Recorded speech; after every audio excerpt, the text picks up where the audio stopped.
Now let's analyze the data given in this problem. Consider f of x defined on the interval 0 to 2 such that this curve f of x lies between the curves y equal to 2x square minus x cube and y equal to x to the power of 4 minus 4x square.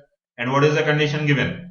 If the area bounded by f of x with the first curve 2x square minus x cube is twice the area bounded by f of x with x power 4 minus 4x square, that is second curve, for x equal to t where t lies between 0 and 2, that means throughout the domain, then which of the following can be the function f of x? So here a relation on area bounded by the curves is given and we are supposed to find the function f of x, right? So let us consider the function given as g of x as 2x square minus x cube and consider h of x to be given as the second function given, that is x to the power of 4 minus 4x square. Now what is the condition given? G of x is less than that of the unknown function f of x and this in turn is less than that of h of x, because the function f of x lies between the two curves 2x square minus x cube and x to the power of 4 minus 4x square. And there is another condition also given. The area bounded by the function f of x with the g of x function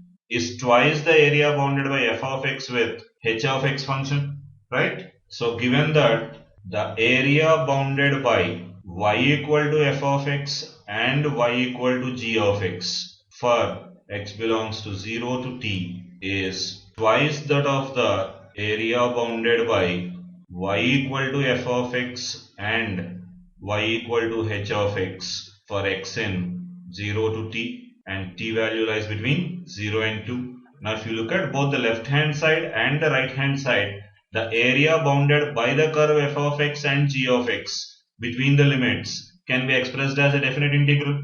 Then by definite integral, this can be expressed as integral 0 to t, because g of x is a higher curve, g of x minus f of x dx should be equal to, as g of x is a smaller curve and f of x is higher, this area is given by integral 0 to t f of x minus g of x dx is twice that of the area bounded between the same limits 0 to t by f of x and h of x, but h of x is a higher function than that of f of x, then it is h of x minus f of x dx, right? So let us rearrange the factors now. This gives us 3 times integral 0 to t f of x dx must be equal to integral 0 to t 2 times h of x plus g of x dx. We brought all the f of x functions to one side. Now, as you can see, both the integrals are between the same limits. Then,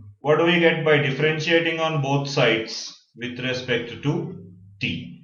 Yes, we get 3 times f of t must be equal to 2 times h of t plus g of t, and we know both the functions h of t and g of t. So can we put the values of h of t and g of t? This is 2 times t to the power of 4 minus 4t square plus g of t is given by 2t square minus t cube, which is t to the power of 4 minus 2t cube. Now this is the functional value for 3 times f of t. Therefore, can we define now what is f of x?